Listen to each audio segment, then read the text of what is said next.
Assalamualaikum warahmatullahi wabarakatuh. Apa kabar semuanya? Perkenalkan, saya Yuniati Krisnawati Dwi Kusumawardhani SEMM. Saya akan menjadi pengampu atau dosen pada mata kuliah akuntansi dasar atau pengantar akuntansi 1. Hari ini kita akan memulai bab pertama, yaitu perusahaan dan akuntansinya. Pada materi akuntansi dasar atau pengantar akuntansi 1 ini, Anda nanti akan mempelajari tentang akuntansi, kemudian siklus akuntansi, khususnya di perusahaan jasa dan perusahaan dagang. Kita nanti akan memulai dari perusahaan jasa dulu, kemudian kita akan berlanjut ke perusahaan dagang setelah menguasai perusahaan jasa. Kita akan membahas pertemuan pertama, yaitu perusahaan dan akuntansi.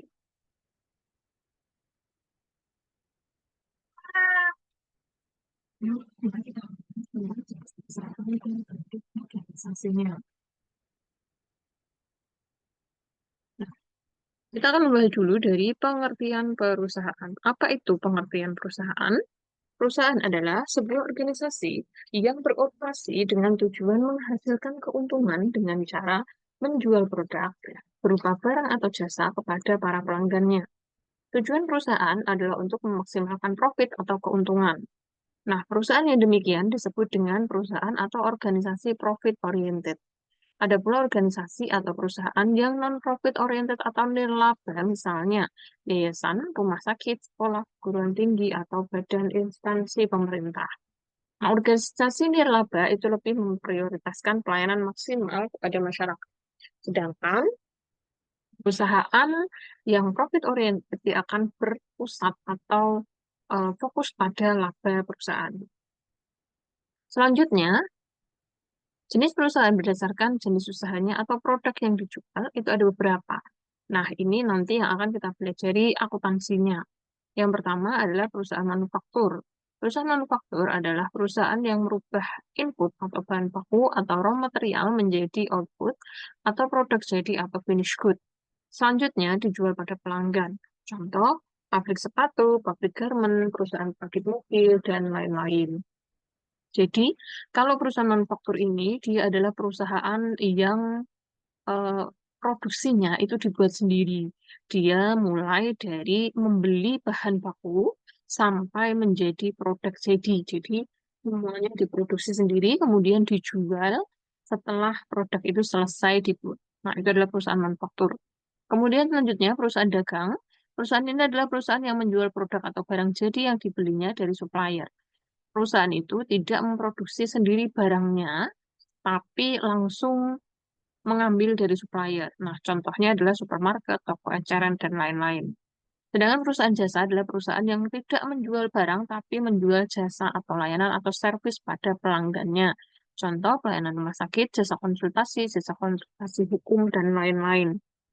Jadi, yang dijual adalah jasanya. Kalaupun ada produk yang kemudian dia jual, dia adalah satu paket dengan jasanya tersebut. Seperti itu. Contoh lain adalah misalnya bengkel. Seperti itu. Selanjutnya, karakteristik perusahaan berdasarkan bentuk organisasinya. Yang pertama adalah perusahaan perorangan atau proprietorship. Ini adalah bentuk perusahaan yang paling sederhana.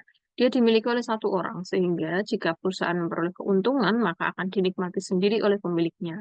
Demikian pula jika menderita kerugian, maka juga akan ditanggung sendiri, karena hanya satu orang yang memilikinya. Kemudian perusahaan persekutuan atau partnership.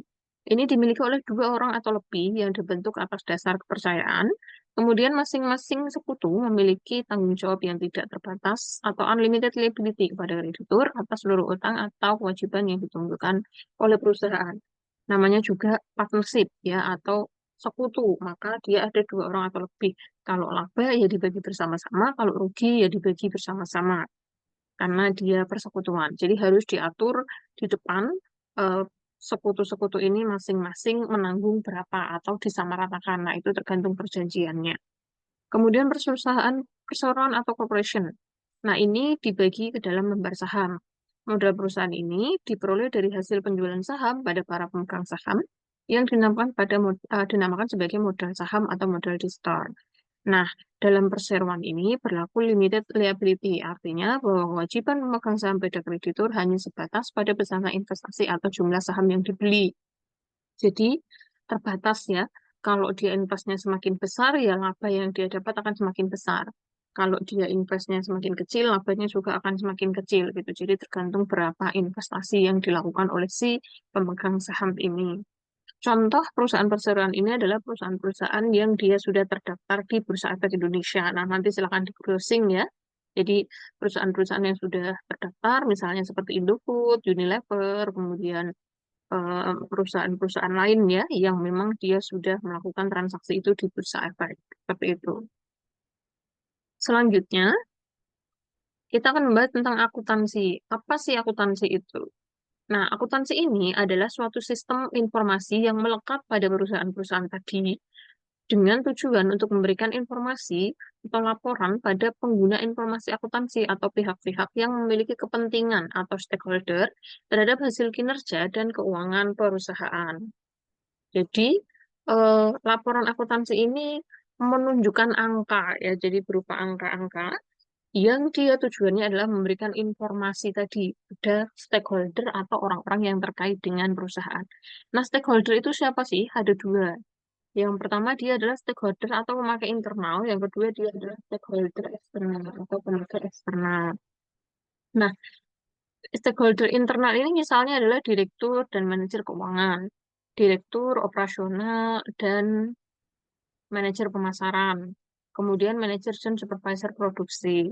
Sedangkan pemakai eksternal ini contohnya adalah investor, penanam modal, kreditur, pemerintah, OJK, ekonom, praktisi, dan analis. Jadi banyak yang berkaitan dengan keuangan perusahaan. Kenapa? Karena keuangan perusahaan itu berkaitan dengan banyak hal ya. Jadi misalnya perusahaan itu kinerjanya baik atau tidak, laba atau rugi, dan sebagainya. Banyak pihak yang perlu tahu. Nah, bisa dilihat dari mana? Dari laporan akuntansinya tadi, seperti itu. Selanjutnya, ini kita skip aja. Kita langsung ke persamaan dasar akuntansi. Nah, persamaan dasar akuntansi itu adalah bagaimana kita mencatat akuntansi. Itu ada rumus ini. Jadi kita mendasarkan pencatatan akuntansi itu pada rumus ini, yaitu aset sama dengan liabilities plus equity, yaitu harta atau aset itu sama dengan kewajiban plus modal. Jadi, kalau Anda pernah mendengar tentang debit dan kredit, ini prinsipnya adalah keseimbangan tadi atau balance tadi. Antara aset itu pencatatan yang harus diingat dengan liabilities atau kewajiban plus modal. Nah, nanti kita akan belajar bagaimana cara mencatatnya. Saya jelaskan dulu dari keterangannya. Apa itu aset, apa itu liabilities, apa itu equity. Nah, aset atau kekayaan atau harta, aset atau aktiva ya ini adalah sumber daya ekonomi yang dimiliki oleh perusahaan digunakan untuk kelancaran kegiatan operasi sehari-hari. Kemudian, jadi dia adalah harta ya, bisa disebut aset atau kekayaan atau harta atau aset atau aktiva. Namanya itu sama saja sebenarnya. Kemudian ada liabilitas atau kewajiban atau utang. Ini adalah kewajiban perusahaan pada kreditur atau supplier atau bank dan pihak lainnya atau karyawan atau pemerintah. Kemudian ada ekuitas atau modal atau equity. Ini adalah hak pemilik dana atau pemegang saham atas aset perusahaan untuk eh, berupa ya ini modal. Nah, modal ini kalau tadi jenis perusahaan beda, nama modalnya juga beda ya. Kalau tadi perorangan disebut ekuitas pemilik. Kalau firma atau persekutuan disebut partnership equity atau modal partnership. Untuk perseroan disebut ekuitas pemegang saham atau stockholders equity. Nah, seperti itu. Nah, selanjutnya kita akan masuk ke persamaan dasar akuntansi. Nah, di sini ada ilustrasi soal dan jawabannya nanti begini silakan Anda pelajari. Nah, jadi kita mulai mencatat persamaan dasar akuntansi. Sebelum nanti kita masuk ke siklus akuntansi secara luas atau yang lebih lengkap, kita membahas dulu tentang persamaan dasar akuntansi. Contoh soalnya, pada tanggal 1 Maret 2010, Tuan Joko memulai usahanya, jasanya sebagai seorang konsultan di bidang keuangan dan bisnis. Nah, ini transaksi ini yang terjadi dari usahanya Tuan Joko itu harus kita catat. Nah, transaksi yang terjadi selama bulan Maret 2010 adalah sebagai berikut. Pada tanggal 1 Maret, Tuan Joko menyetor uang kas ke dalam perusahaan sebagai modal awal sebesar 95 juta. Nah, ketika Anda mengerjakan persamaan dasar seperti ini, Anda harus membayangkan atau mengilustrasikan dulu. Dari transaksi ini, apakah ada yang bertambah, ada yang berkurang? Jadi, Anda harus membayangkan dan mengilustrasikan. Contoh, tanggal 1 Maret, Tuan Joko, ini kan tadi ceritanya Tuan Joko baru mulai bisnis. Jadi dia belum ada apa-apanya, kan gitu. Kemudian tanggal 1 Maret itu dia menyetor uang kas untuk modal awal. Nah, jadi dari tadi baru usahanya dibuka, kemudian 1 Maret, Tuan Joko memberikan uang kas pada perusahaan sebagai modal awal. Nah, Anda bayangkan, berarti kalau Tuan Joko memberikan uang kas ini, berarti yang bertambah adalah hartanya. Harta berupa apa? Kas. Selain itu, apalagi yang bertambah? Yang bertambah selain kas itu adalah modalnya tadi. Jadi modal awal bertambah sebesar uang kasnya tadi, senilai 95 juta. Nah, berarti pada tanggal 1 Maret ini terjadi pertambahan nilai atau transaksi. Nah, kita bisa mencatatnya dengan seperti ini. Nah, ini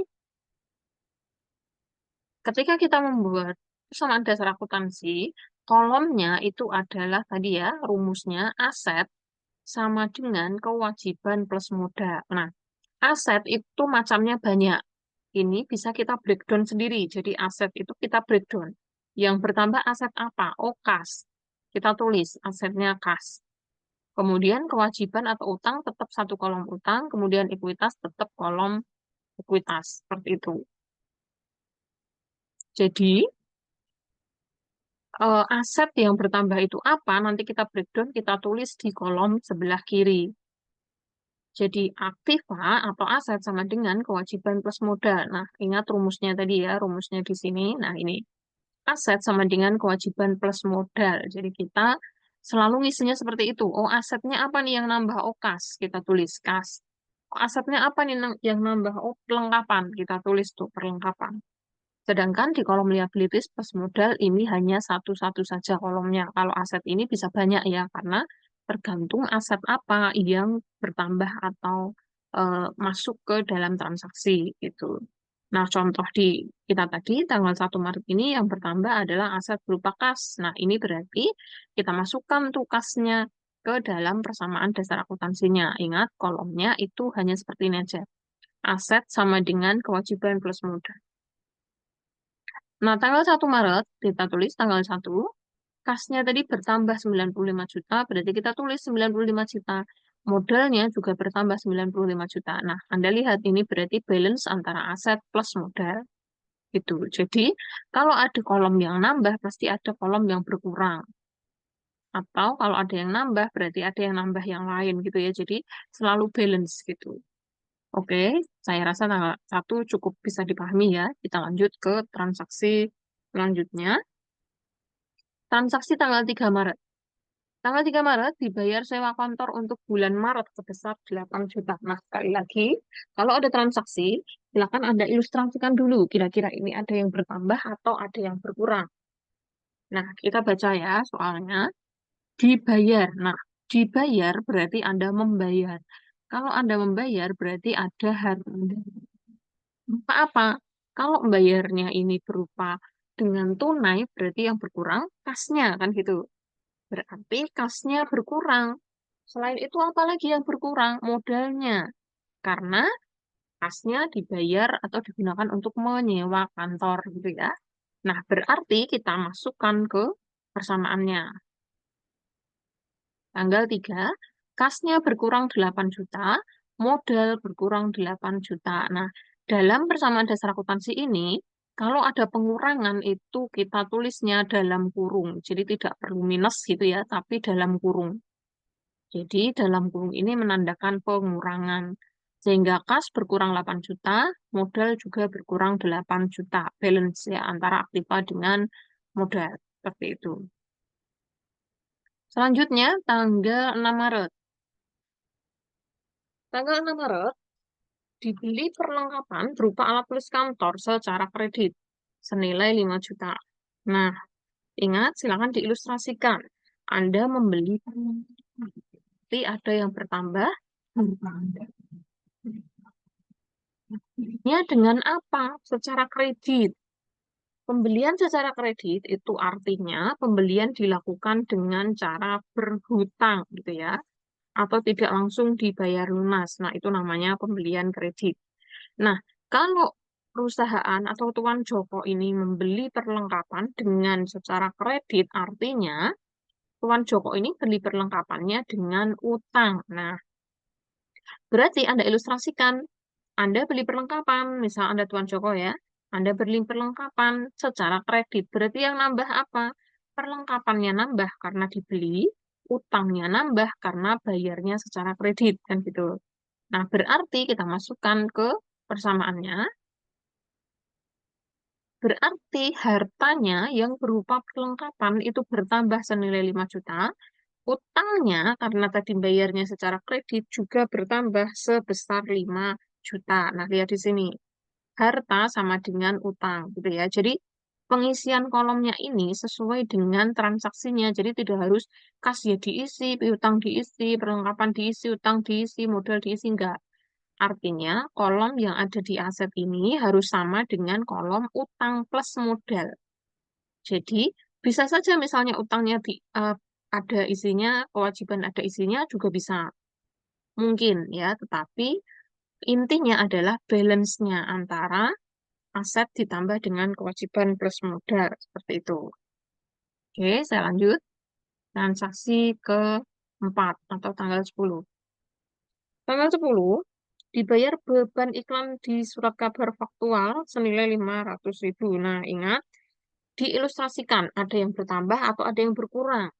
Nah, Anda membayar beban iklan, berarti ada yang berkurang. Apa yang berkurang? Namanya bayar, berarti yang berkurang adalah hartanya. Harta berupa apa? Kas ya, karena dibayar secara tunai, berarti kasnya berkurang. Terus apalagi yang berkurang? Modalnya. Jadi kasnya berkurang 500.000, modalnya juga berkurang 500.000. Nah, tulis di kolom kas dalam kurung karena dia mengurangi ya. Modalnya juga dalam kurung karena dia mengurangi. Seperti itu. Oke, jadi balance ya. Kemudian saya lanjut, saya rasa cukup paham ya. Kalau misalnya belum paham, Anda bisa mengulang kembali penjelasan saya tadi. Ilustrasi selanjutnya atau transaksi selanjutnya yaitu tanggal 12 Maret. Nah, perhatikan, tanggal 12 Maret ini transaksinya adalah diterima uang sebesar 10 juta dari jasa yang diberikan kepada klien. Jadi, tadi kan Tuan Joko tadi bikin usaha jasa. Nah, tanggal 12 Maret dia dapat pendapatannya yang pertama ya, sebesar 10 juta dari jasa yang diberikan pada klien. Nah, berarti apa yang bertambah atau apa yang berkurang? Yang namanya diterima uang berarti uangnya bertambah. Nah, berarti kita bisa masukkan kemana tadi? Kalau uang bertambah, kas ya. Jadi, kasnya bertambah 10 juta, modalnya juga bertambah 10 juta. Langsung kita masukkan ke kolom. Kas masuk nambah 10 juta, modal nambah 10 juta. Oke, seperti itu. Kemudian transaksi selanjutnya, tanggal 13, Tuan Joko mengambil uang tunai untuk kepentingan pribadi sebesar 5 juta. Sebesar 7 juta. Nah, kalau misalnya seperti ini, jadi Tuan Joko itu kan yang punya usaha tadi. Terus dia ngambil duit perusahaan untuk kepentingan pribadi ya.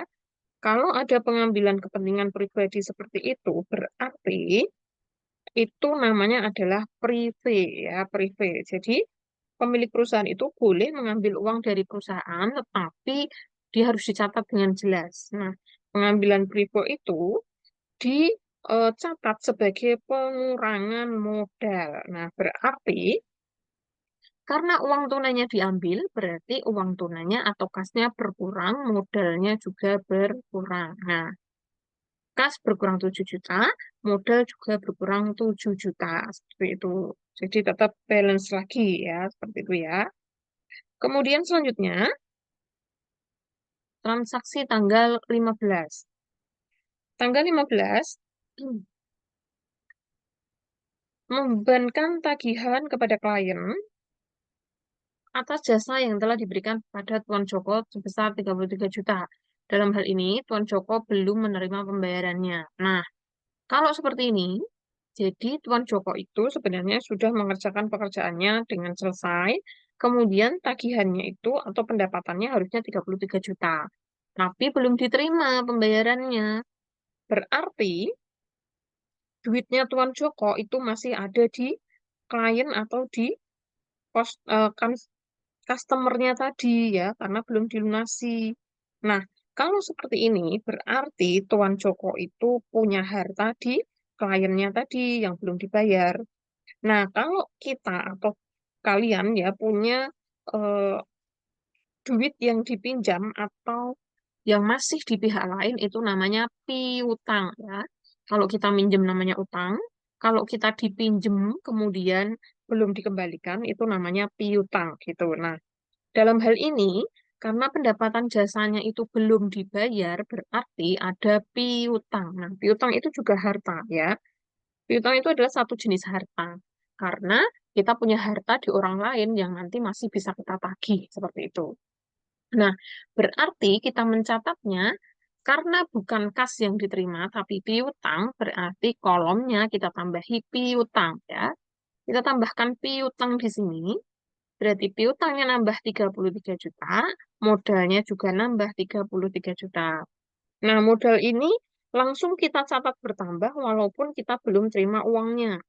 Tapi nanti kalau piutangnya itu dilunasi, berarti kita akan mencatat kasnya bertambah, piutangnya berkurang gitu. Nah, nanti ada tuh contohnya, nanti saya ilustrasikan ya. Saya rasa sampai sini cukup bisa dipahami ya. Kita lanjut ke tanggal 17. Tanggal 17,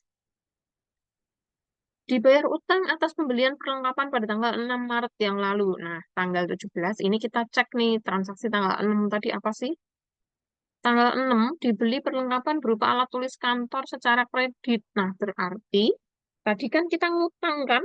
Kita beli peralatan kantor, tapi kita bayarnya tadi kan secara kredit. Berarti tadi kita ngutang. Nah, ternyata tanggal 17 itu kita bayar. Nah, berarti kalau kita bayar utang yang berkurang apanya?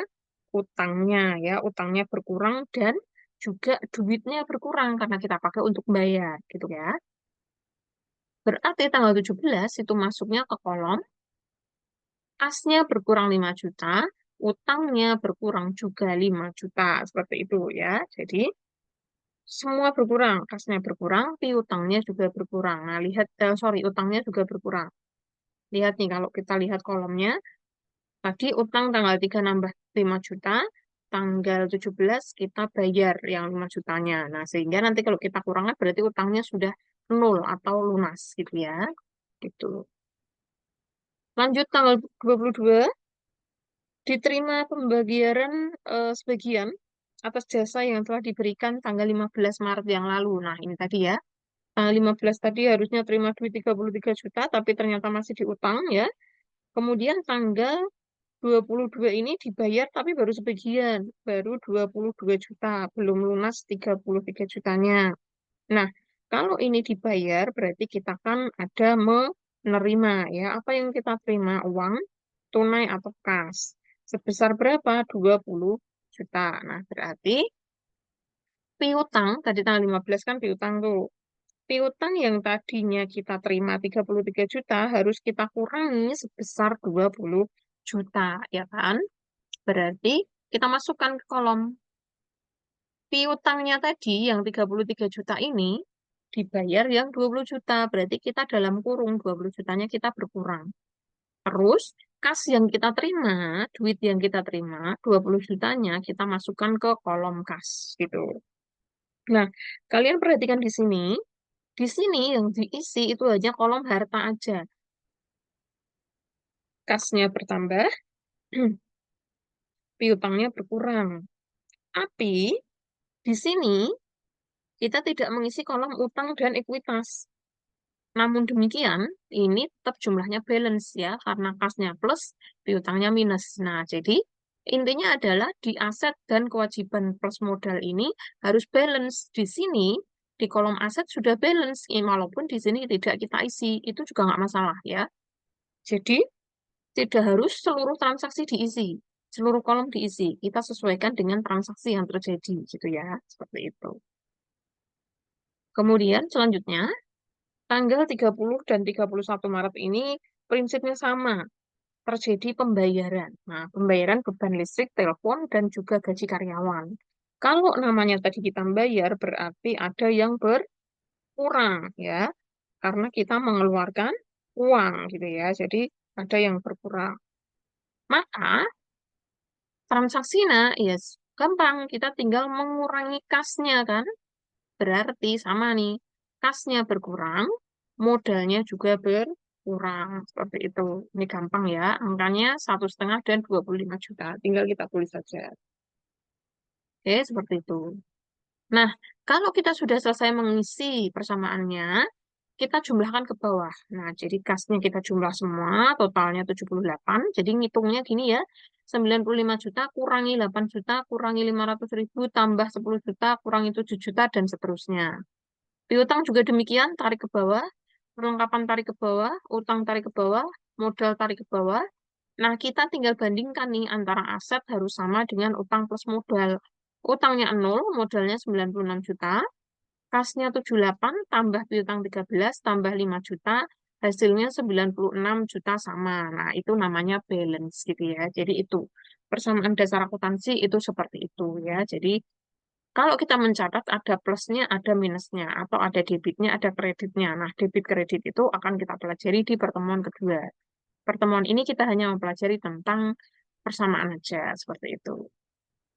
Ini kalau misalnya Anda tidak paham, Anda nanti boleh bertanya ke saya. Bisa melalui komentar, atau bisa melalui Japri ya, via WA, atau bisa melalui media yang lain. Silakan Anda bertanya. Oke, saya lanjutkan. Sekarang kita masuk ke laporan keuangan. Nah, tadi setelah kita mempelajari persamaan dasar, ingat ya tadi, laporan itu penting ya karena digunakan untuk stakeholder tadi. Untuk melihat apa? Kesehatan perusahaan, kemudian kinerja perusahaan, gitu ya, dan lain-lain. Itu bisa kita lihat dari laporan keuangan. Nah, laporan keuangan atau laporan ini adalah laporan akuntansi. Jadi laporan akuntansi bisa juga disebut dengan laporan keuangan.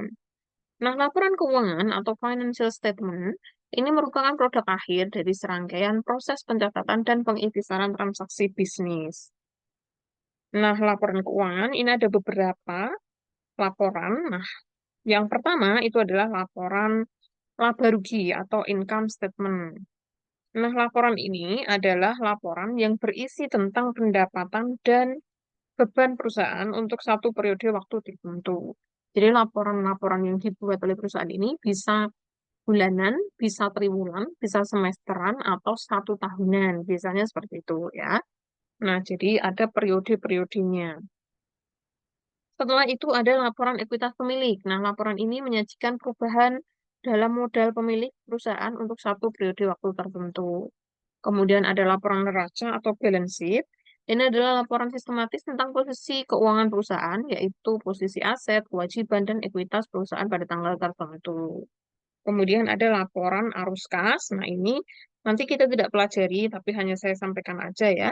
Ini adalah laporan yang menggambarkan arus kas masuk dan keluar secara terperinci dari masing-masing aktivitas. Nah, ini ketika kita mengerjakan laporan keuangan ini harus berurutan ya. Jadi mengerjakannya berurutan, mulai dari laporan laba rugi dulu, kemudian laporan perubahan ekuitas ini, baru ke neraca. Jadi tidak boleh dibolak-balik ya. Jadi urut dari laba rugi, ekuitas, dan neraca seperti itu. Nah, ini saya tunjukkan bentuk atau contoh format laporan keuangannya ya. Jadi, contoh format laporan keuangannya, yang namanya tadi laporan laba rugi itu berisi pendapatan dan beban perusahaan pada periode tertentu. Nah, di sini keterangannya adalah untuk bulan yang berakhir 31 Maret. Berarti ini laporan pada bulan Maret. Nah, isinya pendapatannya berapa nih? Oh, 43 juta. Bebannya berapa? Ada beban sewa, iklan, listrik, gaji, dan ini tergantung transaksi yang terjadi ya. Jadi misalnya kita masuk ke contoh tadi ya, pendapatannya berarti tadi adalah 33 juta tadi. Kemudian beban yang terjadi tadi ya, bayar sewa, bayar iklan, bayar listrik, bayar gaji. Nah, itu kita masukkan ke beban-beban. Kemudian pendapatan dikurangi beban itu adalah laba bersihnya gitu. Jadi kalau kita lihat dari sini, laba perusahaan pada bulan Maret itu adalah 8 juta seperti itu. Kemudian kita lihat ya, perhatikan angkanya.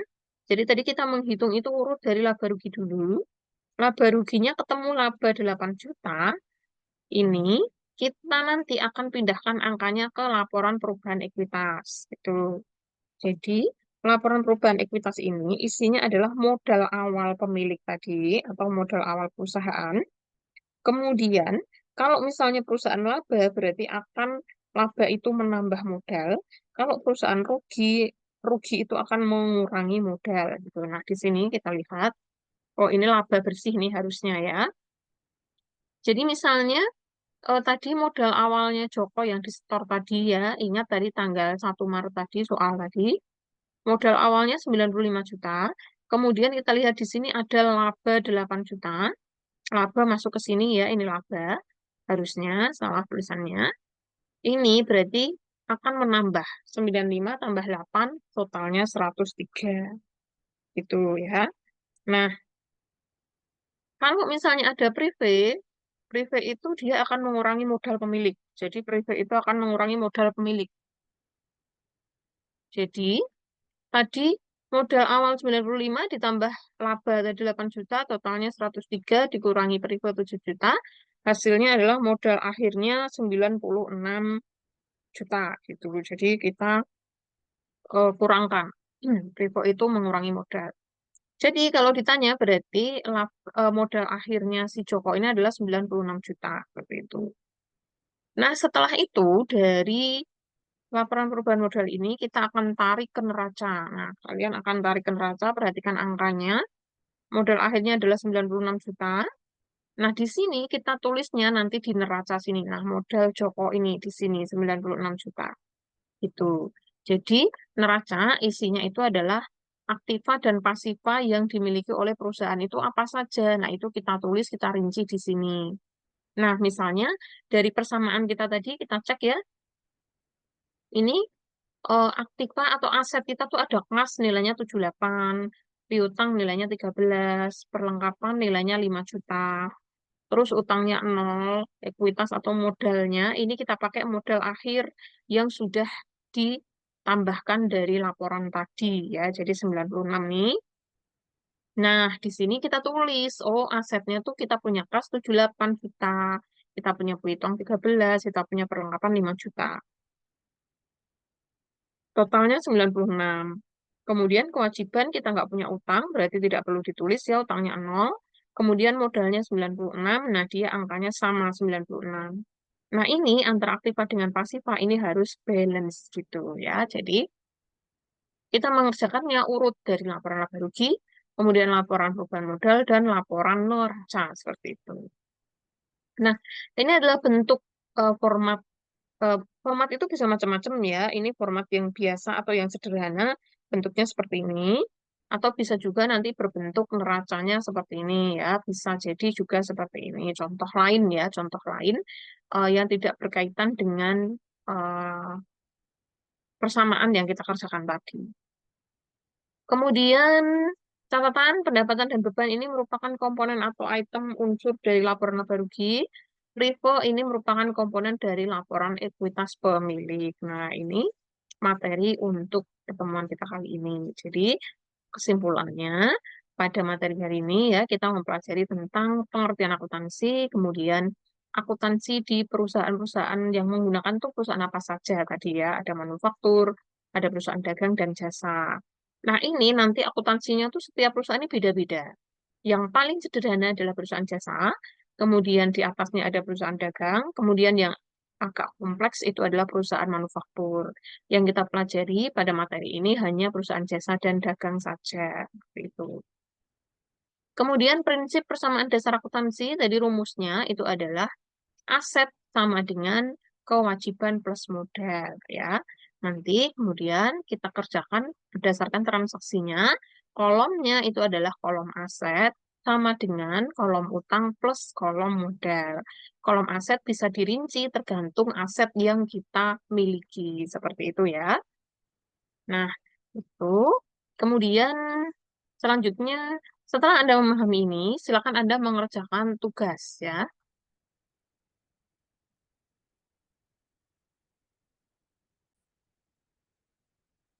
Nah, tugasnya untuk persamaan data akuntansi, akan saya berikan tugas, silakan Anda kerjakan ini seperti contoh tadi.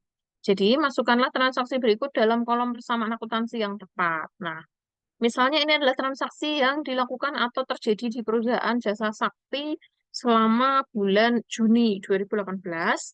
Itu adalah sebagai berikut. Nah, ini sebenarnya mirip-mirip ya dengan apa yang saya contohkan tadi. Nanti silakan Anda sambil menyimak materinya, sambil Anda bisa mengerjakan ya. Nah, contohnya, pada tanggal 1 Juni ya, pada tanggal 1 Juni, Nona Meli melakukan investasi secara tunai dengan perlengkapan dan juga dengan kas. Nah, ini berarti kolom yang diisi apa tadi? Ingat ya, ilustrasikan kira-kira apa yang bertambah dan apa yang berkurang dalam transaksi tersebut ya. Jadi ada yang bertambah atau ada yang berkurang. Kalau setoran modal berarti kasnya bertambah, perlengkapannya bertambah, modalnya juga bertambah. Nah, ini sudah ada kolomnya ya.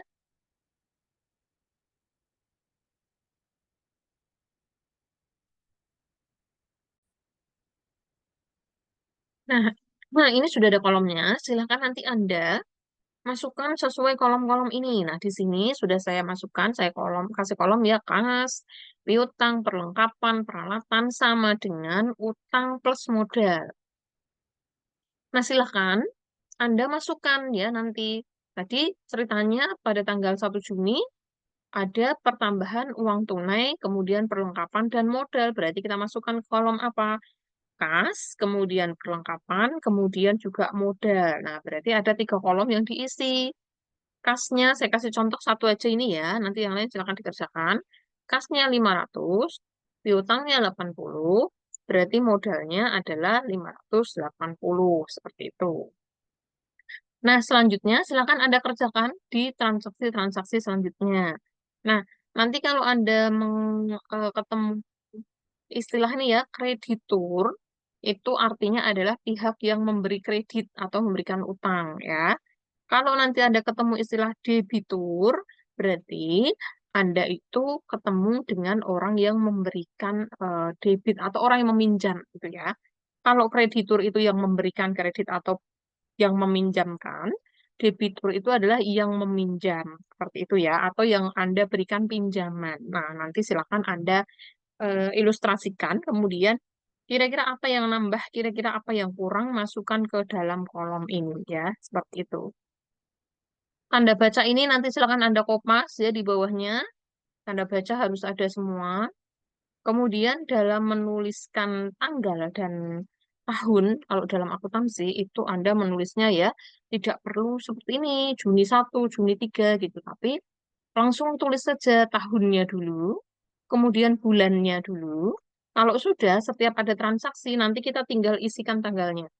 3, kemudian misalnya 5, kemudian misalnya 7, 9, dan seterusnya, itu kita tinggal mengisi tanggalnya itu di pojokan aja. Jadi tidak perlu ditulis berulang-ulang ya, tahun dan juga bulannya, seperti itu. Oke, seperti itu ya tugasnya. Silahkan nanti Anda ilustrasikan, kemudian masukkan ke dalam kolom-kolom persamaan ini yang sesuai, seperti itu. Ini tugas pertama. Hmm, Silakan Anda kerjakan. Kemudian tugas keduanya adalah Anda, ini sama aja sebenarnya, tapi silakan Anda isikan dengan tanda plus atau minus yang tepat. Ya, jadi dan isilah kolom yang kosong. Seperti ini. Nah, ini Anda boleh kerjakan manual, boleh pakai Excel, silahkan. Jadi, di sini yang pertama, ini pasti ada tanda bacanya tadi. Nah, silakan Anda isikan tanda bacanya tadi ya. Contoh di atas sudah ada nih. Ya, sudah ada contoh. Silakan Anda isikan tanda baca yang tepat. Kemudian, silakan isi kolom yang kosong. Di sini misalnya tanggal 1 yang kosong adalah kolom modal.